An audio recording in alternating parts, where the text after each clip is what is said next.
Pendant 2 mois et demi, on a été le nez dans le guidon, on est allé dans les services, on a fait ce qu'on avait à faire avec les moyens qu'on nous donnait.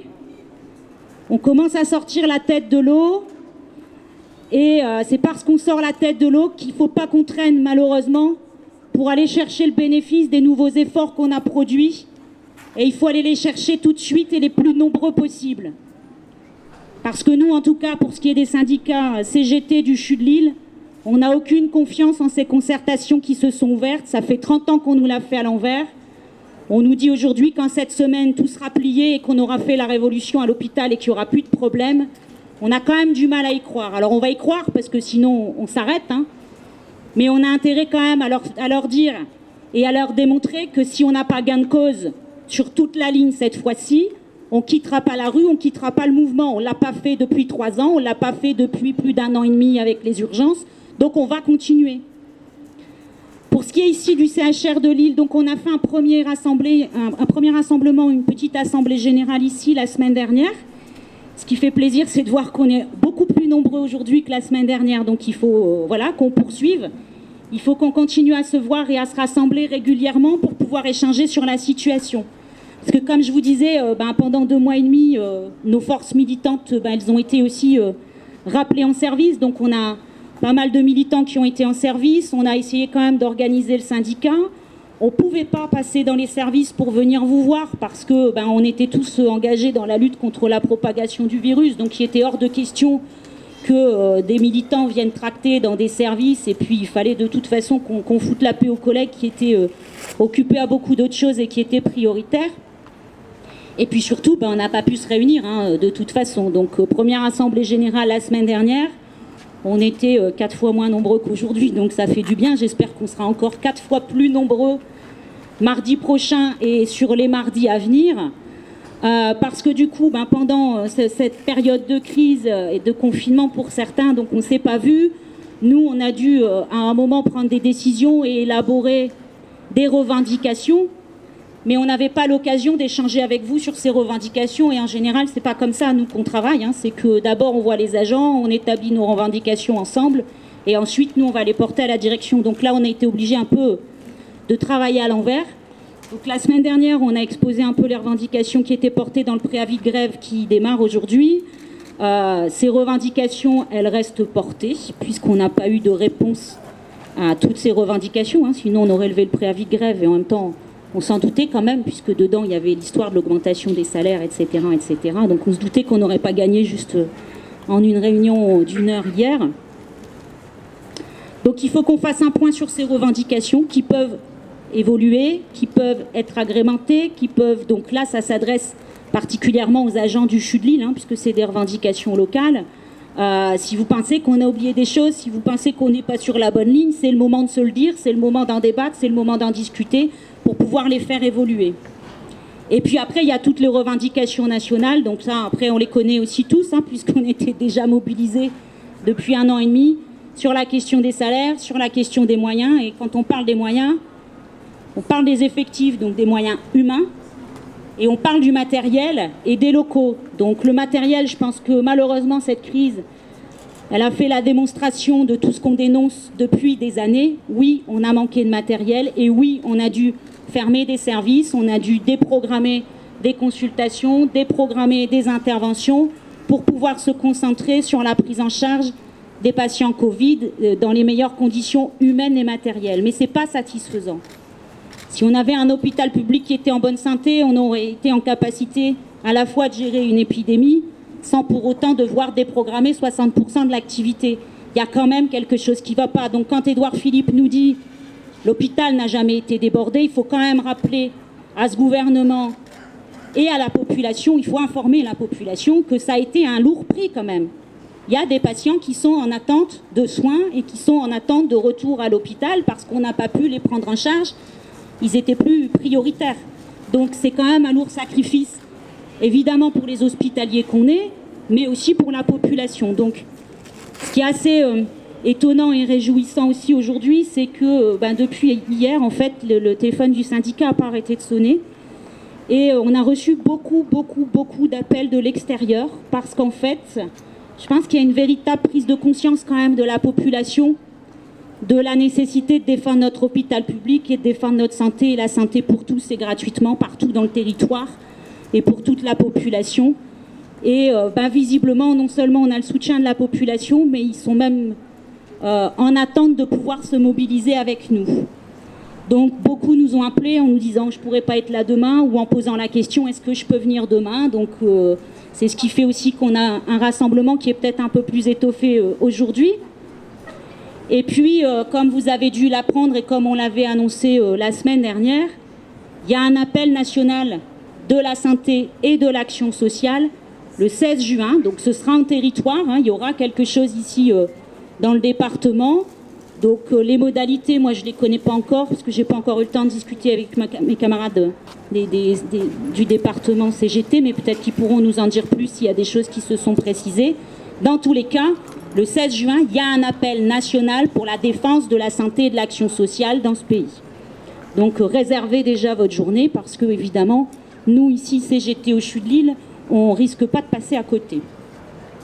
Alors concernant les revendications locales et qui sont portées donc pour les agents du CHU de Lille, on a été reçus hier par la direction et on a abordé la question des équipements de protection individuelle et essentiellement des masques.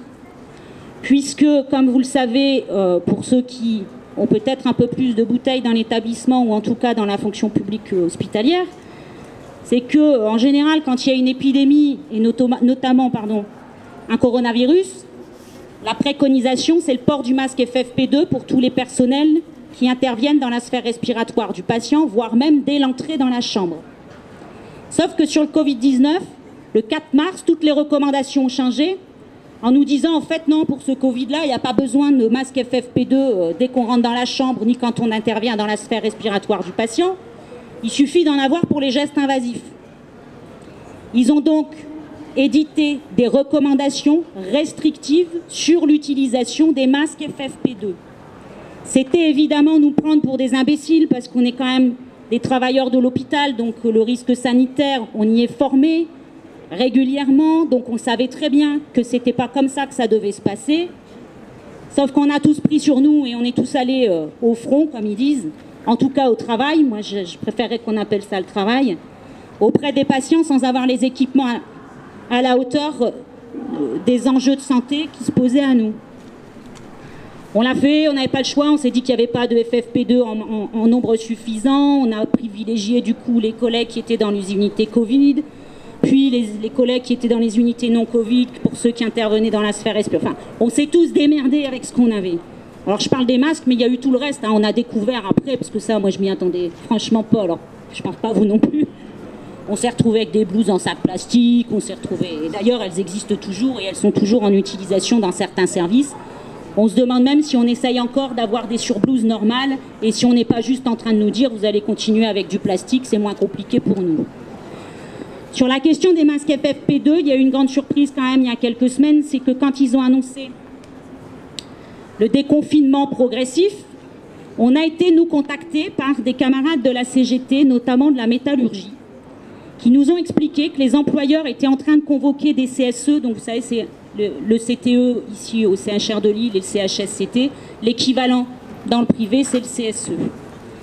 Les CSE dans le privé étaient convoqués pour la reprise des activités dans l'industrie et les directions elles annonçaient aux travailleurs qu'il y avait des dizaines de milliers de masques FFP2 en stock.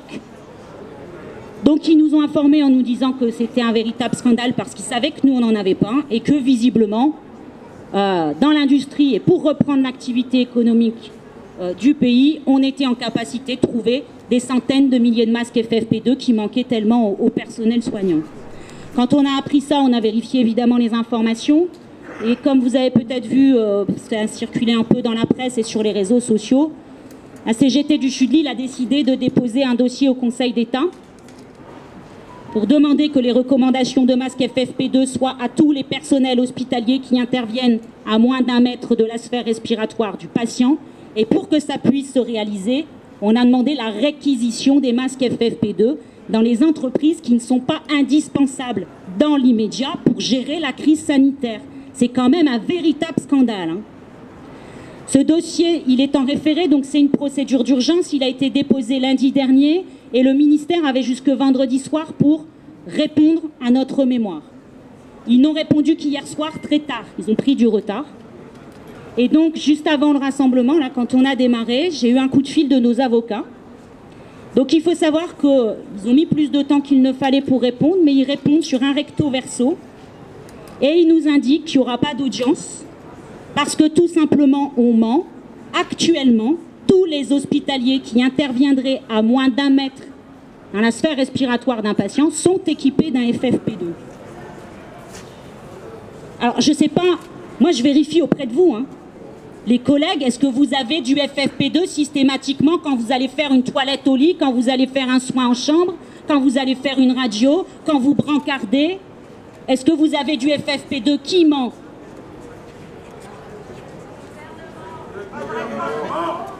Je crois, hein, je vérifie auprès des collègues, mais...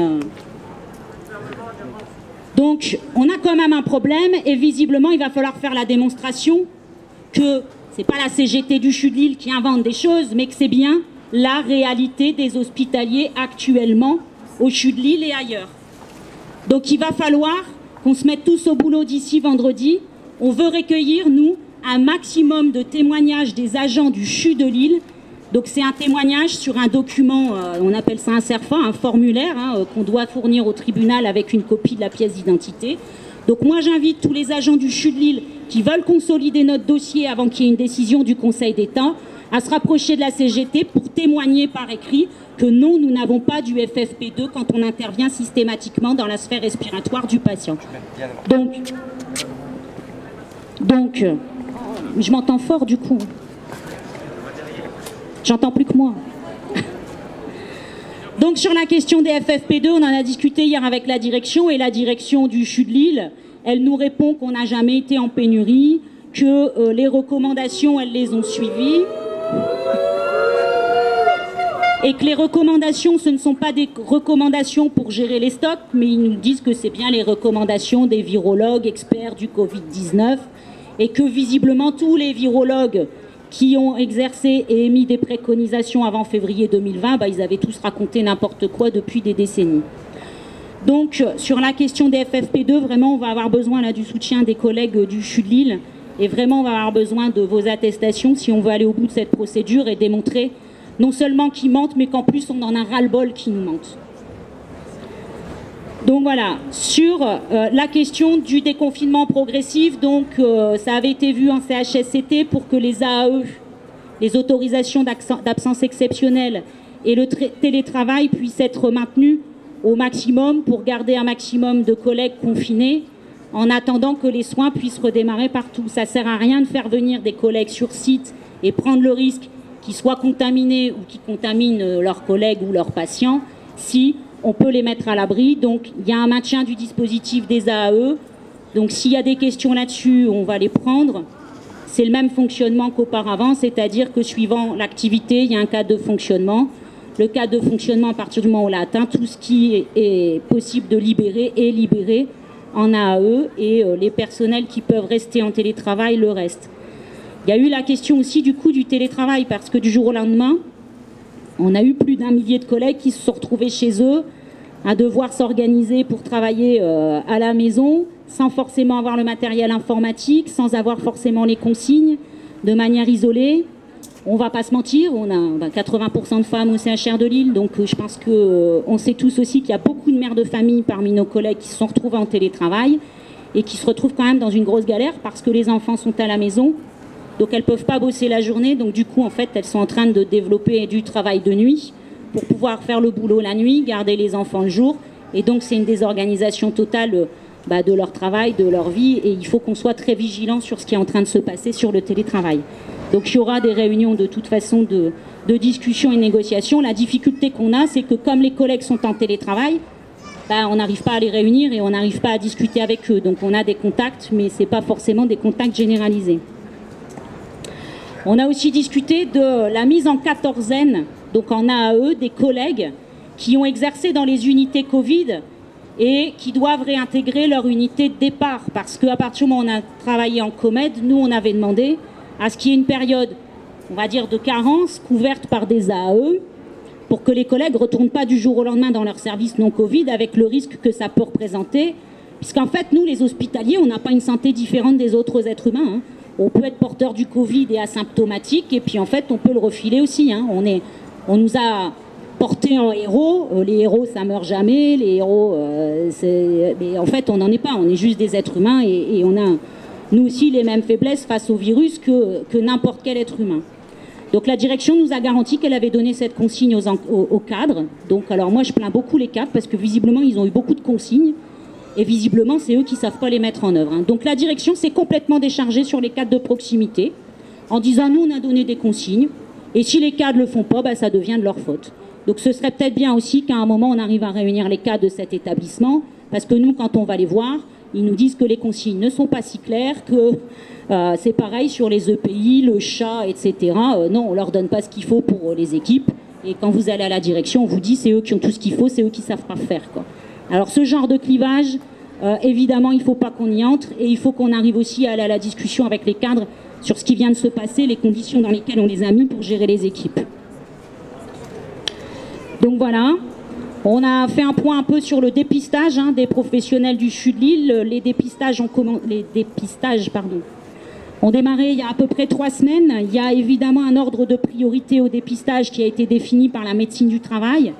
Il a fallu en priorité dépister tous les collègues qui s'étaient signalés comme présentant des symptômes depuis le début de la crise. Donc il a fallu épurer, si vous voulez, toute cette population de collègues qui, entre début mars et mi-avril à peu près, avaient déclaré des symptômes, et il fallait qu'on aille, que la médecine du travail les teste en priorité. Donc cette partie-là, elle semble résolue, et ils vont continuer à tester en priorité les collègues qui présentent des symptômes au fil de l'eau, au fil des signalements, pour qu'on puisse le détecter le plus vite possible, parce que, évidemment, il est hors de question que l'hôpital devienne le principal lieu de contamination. Il ne faudrait pas qu'on devienne un cluster, quoi, au CHU de Lille, donc ce serait bien qu'on vérifie que nos collègues, en priorité, ne soient pas contaminants. La deuxième partie, du coup, des prioritaires, ce sera pour les collègues qui sortent des unités Covid. Ce sera aussi pour les collègues qui sont au travail et qui présentent des vulnérabilités, donc des pathologies aggravantes. Parce qu'avec les pathologies aggravantes, il faut quand même se le dire aussi, on a plein de collègues, on n'est pas autrement qu'ailleurs, on a plein de collègues qui ont des maladies et des troubles qui peuvent aggraver et qui sont quand même allés au travail, on les a gardés au travail.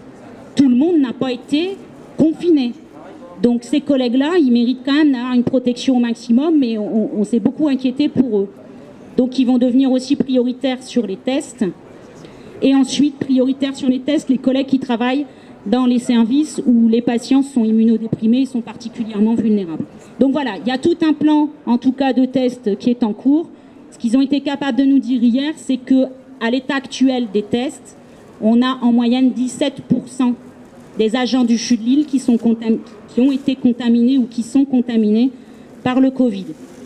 L'étude n'est pas finalisée, donc ça va prendre encore, à mon avis, plusieurs mois pour pouvoir tester véritablement tout le monde. Mais en tout cas, on a une surcontamination quand même dans la population hospitalière par rapport à la moyenne nationale de la population. Comme quoi, on avait bien besoin du FFP2 et des protections maximum. Donc voilà, visiblement sur la solution hydroalcoolique, on a eu une pénurie en tout début, et puis on a réussi le CHU de Lille a réussi à créer un atelier de fabrication qui a permis de sortir la tête de l'eau.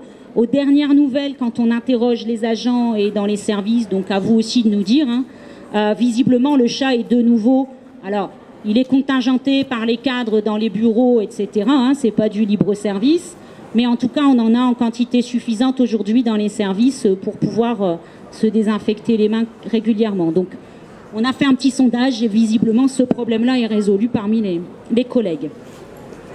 Ensuite, était portée la question de convoquer immédiatement des CHSCT locaux extraordinaires, puisque vous savez que durant la crise Covid, on n'a pas pu réunir les CHSCT locaux, parce que évidemment on était en service et il fallait absolument qu'on réponde à l'urgence sanitaire, sauf que depuis qu'ils ont annoncé le déconfinement progressif, au CHU de Lille comme ailleurs, ils sont censés nous présenter le plan de retour à l'activité en CHSCT extraordinaire, pour recueillir l'avis du CHSCT sur ce programme de reprise d'activité et les conditions sanitaires dans lesquelles on les reprend pour les agents. Le CHSCT ne concerne pas les patients. ça concerne les agents. Sauf qu'au CHU de Lille, depuis fin avril, on le demande et ils ne les convoquent pas. Ce qu'on n'a pas vu venir et qui nous tombe dessus depuis la semaine dernière, c'est qu'en fait, ils ne les convoquent pas parce qu'ils ont décidé de supprimer. On a 16 CHSCT au CHU de Lille et ils veulent les réduire à 4. Ils veulent diviser par 4 nos nombres de CHSCT. C'est juste impossible à gérer parce que ça veut dire qu'en CHSCT, les élus du personnel et représentants du personnel vont devoir donner des avis sur la sécurité des agents au travail dans la période Covid et dans la reprise d'activité sur des périmètres qui comptent 5000 agents. Comment vous voulez que nous, on puisse émettre un avis sur la sécurité sanitaire de 5000 agents? C'est juste pas possible. Il faut absolument qu'on défende la mise en place immédiate des CHSCT locaux pour rendre notre avis là-dessus et s'assurer que tout le monde est en sécurité. Donc il y aura un CTE demain après-midi. On verra les résultats qui en sortiront. Dans tous les cas, nous, on a déposé des demandes de réunion extraordinaire des CHSCT locaux et on ira là aussi en référé au tribunal s'il le faut, parce que visiblement, il n'y a que la CGT qui résiste à cette attaque, cette attaque qui est immonde, parce que le CHSCT devrait être réuni plus souvent encore que ce qu'on a habituellement dans cette crise, quoi. Donc voilà, sur les droits des agents, alors on avait demandé dès le départ que la direction prenne en charge les frais de garde d'enfants supplémentaires pour les agents qui étaient rappelés pour bosser sur le Covid. Aujourd'hui, la direction nous dit qu'il n'y a pas eu de frais de garde supplémentaires pour les agents qui ont été rappelés sur le Covid. Donc là aussi, je pense qu'on va faire le tour des services et qu'on va lancer un petit sondage pour vérifier ça, parce que ça nous paraît quand même étonnant, même s'il y a eu cette aide supplémentaire débloquée par le CGOS, qui est de 300 € au total sur la période. Donc si vous êtes dans ce cas de figure ou si vous avez des collègues qui ont eu des frais de garde supplémentaires, il faut nous le signaler pour qu'on puisse monter à la direction avec ça. Ça fait partie des revendications et il faut qu'on le défende. Ensuite, on a réussi à obtenir, donc déjà en amont, le maintien à plein traitement des agents qui étaient en attente de décisions administratives, notamment sur des accidents de travail et sur des congés longue maladie, longue durée, puisque les commissions ne pouvaient pas se réunir, elles ne pouvaient pas rendre d'avis. Et vous savez qu'au bout d'un certain temps, au bout d'autant de jours, si vous n'avez pas d'avis de cette commission, vous basculez en demi-traitement et vous arrivez en fin de droit CGOS. On a réussi à obtenir de la direction qu'elle maintienne ses agents en traitement plein. Par contre, elle ne l'a jamais écrit comme étant un droit collectif. Nous, on leur avait demandé de prendre cette décision pour tous les agents concernés. Ils ne l'ont pas fait. Par contre, tous les dossiers qu'on a portés individuellement, ils l'ont mis en œuvre. Alors du coup, on se dit que c'est dégueulasse parce qu'il y a des collègues qui n'ont pas les informations. Il y a des collègues qui ne savent pas, parce qu'en général, c'est des collègues qui sont malades, c'est des collègues qui ne vont pas forcément bien, c'est des collègues qui sont à leur maison, et c'est des collègues qui sont isolés, et qui peut-être, durant la crise, sont en plus tombés en demi-traitement, alors qu'on pouvait maintenir le traitement plein. Donc c'est pareil, si vous avez des collègues, si vous avez des voisins, il faut absolument nous remonter les informations pour qu'on puisse défendre les dossiers. Voilà. Alors ensuite, il y avait la question des AAE et de l'impact des AAE sur la rémunération des hospitaliers. Puisqu'on avait eu un engagement en CHSCT durant la crise Covid que les AAE, les autorisations d'absence exceptionnelles, n'auraient pas d'impact sur la rémunération des hospitaliers. Et on s'était assuré qu'il n'y aurait pas d'impact sur la prime de service de l'année prochaine. Parce que ce n'est pas du travail effectif. Donc ça, on avait eu l'engagement de la direction. Et du coup, on a reposé la question hier en rapport avec la prime Covid. Et là, les nouvelles sont beaucoup moins bonnes. C'est qu'ils ont l'intention de compter les AAE dans les jours qui permettent un abattement sur la prime Covid. Je vais essayer d'être clair, c'est un peu technique. Au CHU de Lille, on a un niveau de prime, si on a travaillé entre le 1er mars et donc la période c'est 1er mars, 30 avril, en télétravail ou en travail effectif sur site. Il y a un abattement de 50% si on arrive à 15 jours d'absence. Dans ces absences, ne comptent pas les congés annuels, les RTT et les RC, les RTP non plus, mais tout le reste compte. si vous avez posé des CET, des CCI, des REC, et surtout là l'enjeu énorme c'est si vous avez eu des AE. Ce qui est dégueulasse, et c'est ce qu'on a dit hier, c'est que les AE on les a pas choisis. C'est une crise qui nous est tombée dessus. Et que pire que ça, ceux qui ont sans doute le plus d'AE, moi je vous le dis, c'est sans doute les soignants. Parce que les soignants ne pouvaient pas télétravailler. En télétravail, ils n'ont pas eu d'AE, mais nous, si on n'était pas en télétravail et qu'on n'était pas au travail, on était forcément en AE. Donc il faut absolument que vous regardiez vos comptes de congés sur la période, que vous regardiez aussi le nombre d'AE qui vous ont été posés. Si vous arrivez à 15 jours, votre prime est à 750 € au lieu de 1005. 30 jours, 0. Donc, ils n'avaient pas encore pris de décision ferme parce qu'ils attendaient les instructions du ministère. Visiblement, ils ne les avaient toujours pas reçues et nous non plus. Mais visiblement, le ministère envisage de toute façon d'imposer cette règle de suppression, en tout cas d'abattement sur la prime, suivant le nombre d'autorisations d'absence exceptionnelles qu'auront eu les agents. Donc là aussi, il faut qu'on se tienne au courant.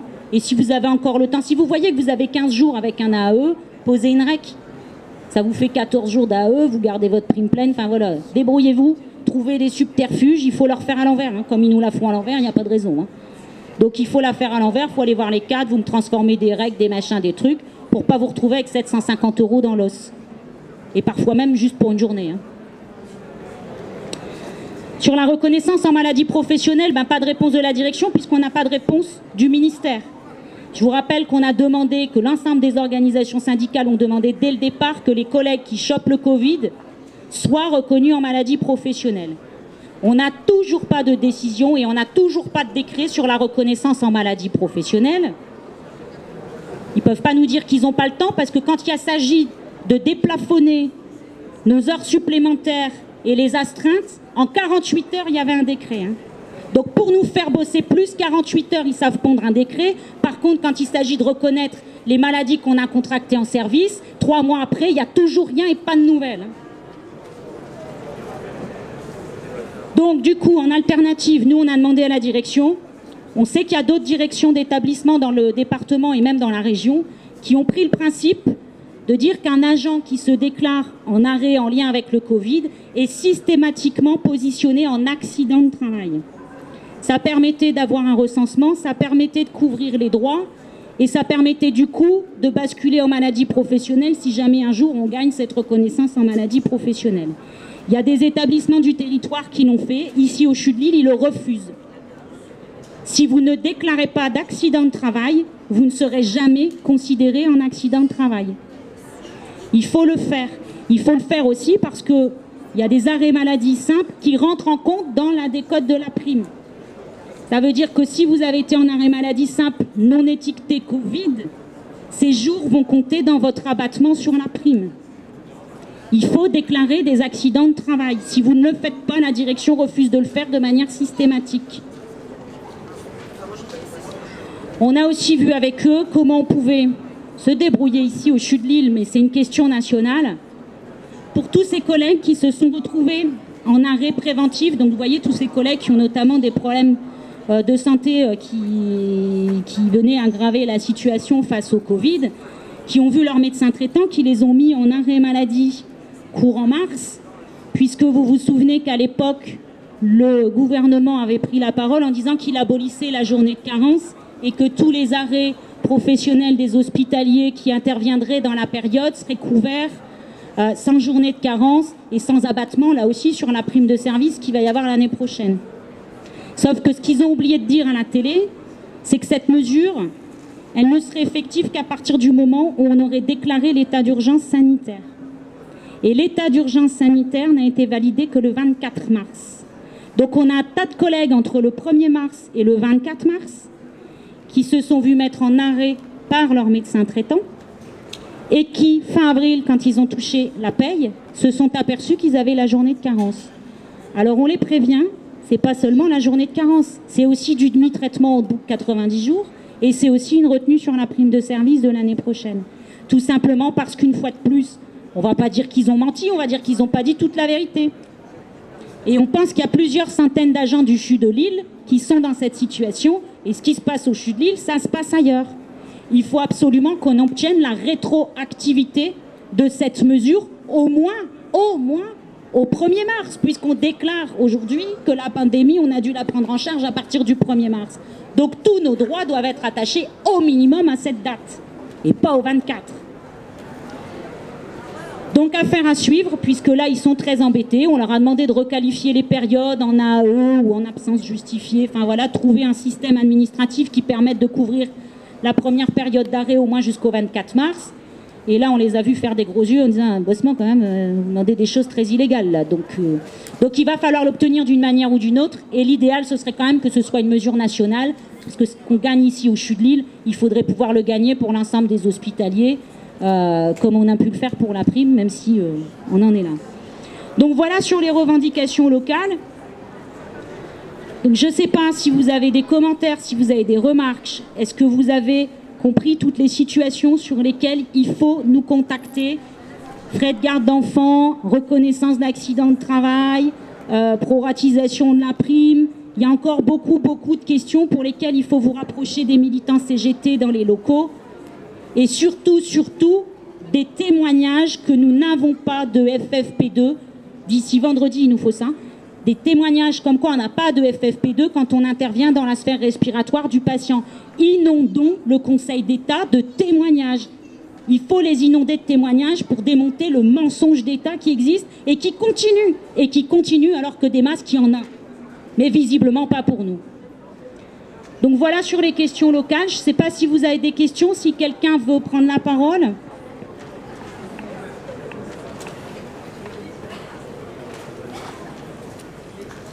J'ai dit un peu beaucoup de choses. Alors, visiblement, j'ai été très claire.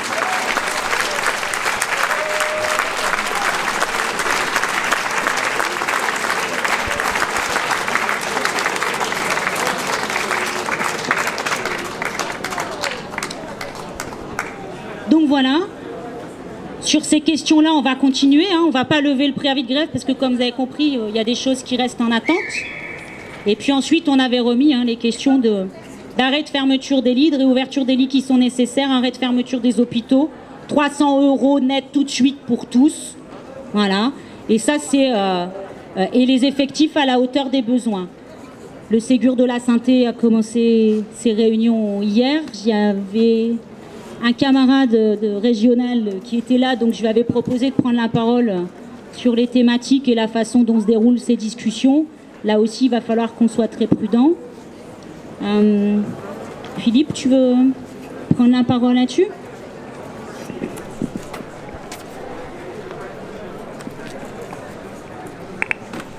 Donc bonjour à tous.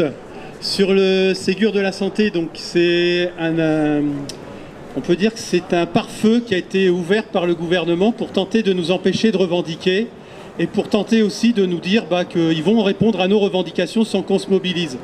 Plus que jamais, en tout cas au vu des annonces qui ont été faites hier, on aura besoin de se mobiliser pour gagner sur nos revendications et celles que l'on porte depuis des années, notamment sur les reconnaissances d'amélioration de nos salaires et le maintien de nos conditions de travail et de la RTT, puisque hier, sans tabou, ils nous ont dit qu'en échange de l'augmentation de nos salaires, il faudra dire adieu à la RTT dans nos hôpitaux. C'est écrit clairement dans le discours, ça a été annoncé fièrement hier par le gouvernement.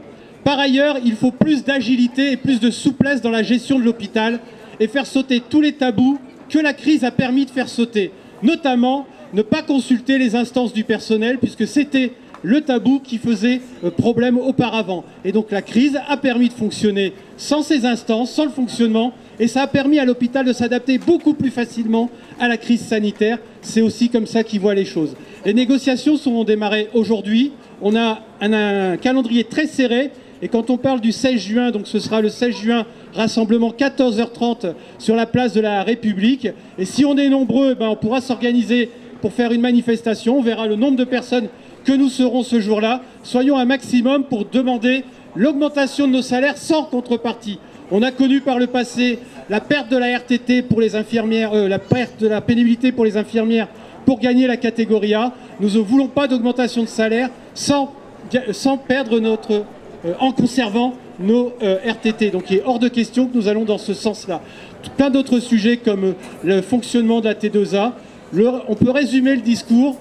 Ils disent qu'il faut maintenir le cap des réformes antérieures et actuelles et surtout, la phrase type, c'est qu'il faut accélérer le rythme des réformes parce que ça ne va pas assez vite. On ne casse pas assez vite l'hôpital public pour le faire fusionner avec l'hôpital privé.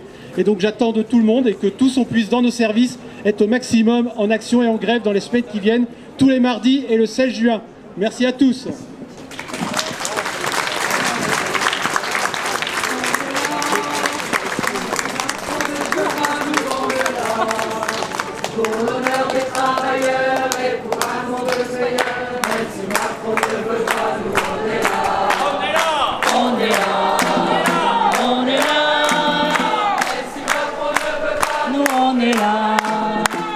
Défendre les hôpitaux et l'avenir de nos marmots, même si Macron ne veut pas, nous on est là, on est là, on est là, même si Macron ne veut pas, nous on est là, pour défendre les hôpitaux et l'avenir de nos marmots, même si Macron ne veut pas,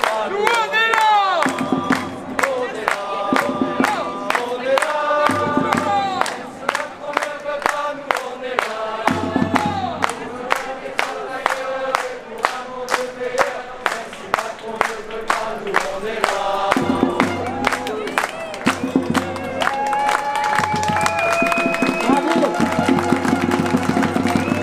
là.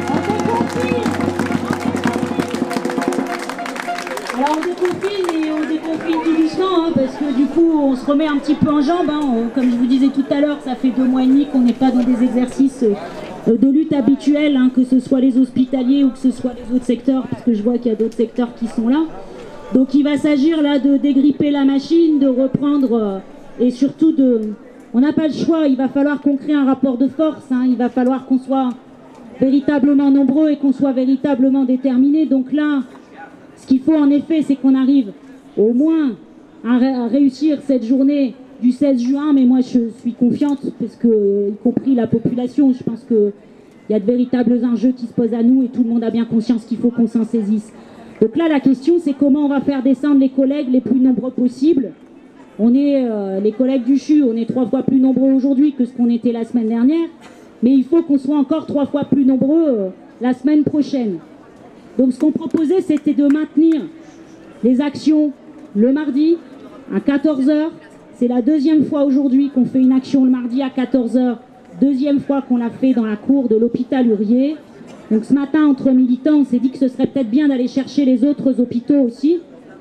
Donc ce qu'on propose, et on va éditer un tract sans doute demain et commencer à diffuser demain pour que tout le monde ait les infos, c'est que mardi prochain, on retourne à un rassemblement et on propose que ce soit sur le parvis de l'ICP pour aller chercher les collègues de cardio, les collègues de Calmette, les collègues des Réens, et puis que la semaine suivante, peut-être ce soit à l'hôpital Salengro pour aller chercher les collègues de Salengro. Il faut que tout le monde descende. On ne va pas avoir le choix, il va falloir qu'on permette à ce mouvement de gagner. Donc, on va déterminer un plan de lutte, on va déterminer un plan d'élaboration et de renfort de nos forces là, d'ici au 16 juin. Et puis évidemment, on sait que c'est pas en une journée. Ce qu'on n'a pas gagné en 30 ans, on ne va pas le gagner sur la journée du 16 juin. On sait qu'il faudra aussi poursuivre. Donc il faudra qu'on ait un processus de lutte aussi qui soit construit et qui soit construit partout. Ça veut dire qu'il faut aussi qu'on encourage et qu'on soutienne les collègues. Aujourd'hui, je sais par exemple que l'hôpital de Waterloo avait aussi programmé un rassemblement devant l'hôpital à 13h30. Donc il faut, ça y est, ça redémarre de partout et puis ça ressort de partout. Et il faut qu'on aille impulser ça partout et qu'on arrive à faire ça partout pour pouvoir se rassembler le 16 place de la République, comme l'a annoncé Philippe Crépel. Donc voilà, est-ce que vous avez des questions, des suggestions, des discussions?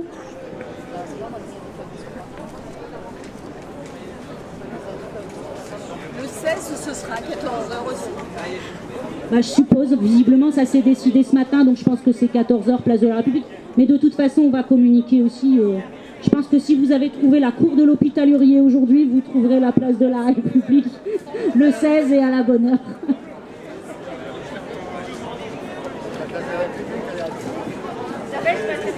Moi, je vais demander votre attention, s'il vous plaît. Je voudrais qu'on applaudisse le corps médical pour tout ce qui s'est passé pendant le confinement.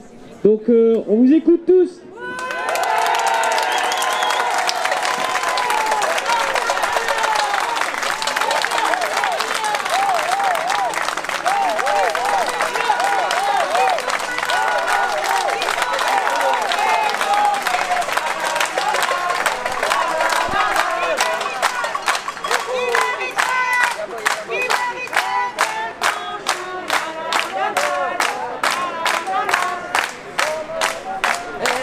Bonjour, je suis Annie de Sud Santé Sociaux. Je vais faire très vite. On est sur la même longueur d'onde que les revendications de la CGT, donc on va pas les rappeler. Voilà, on va s'allier à eux, bien sûr. On va essayer d'être le plus unitaire possible. On appellera au même rassemblement le 16 juin. On appellera au mardi de la colère ici dans chaque hôpital. On appellera toutes nos équipes à se joindre à celles de la CGT qui lutte.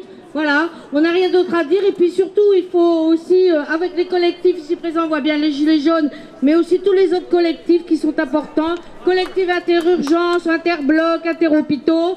Voilà, donc tous ensemble dans la rue. Voilà, je pense que c'est le minimum qu'on puisse dire.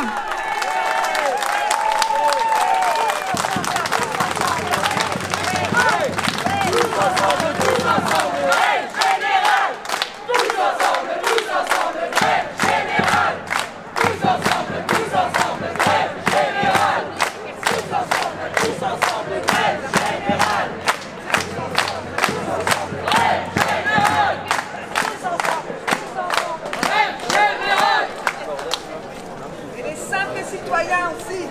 Ouais. Tous dans la rue. Alors on se donne rendez-vous pour mardi prochain. On va chercher les collègues. On a une semaine pour être 3 fois plus nombreux encore qu'aujourd'hui. Ça marche ? Ça marche. Voilà, on vous tient au courant, on diffuse un tract, on diffuse, n'oubliez pas la page Facebook, c'est vrai qu'elle a beaucoup progressé là dans le confinement parce que c'était un moyen de communication. Facebook CGT, SMIC CGT, Chute de Lille. On essaye de diffuser un maximum là-dessus aussi, donc on se tient au courant et on se retrouve tous les mardis, on se donne un point de rendez-vous et on amplifie notre rapport de force. À mardi les camarades.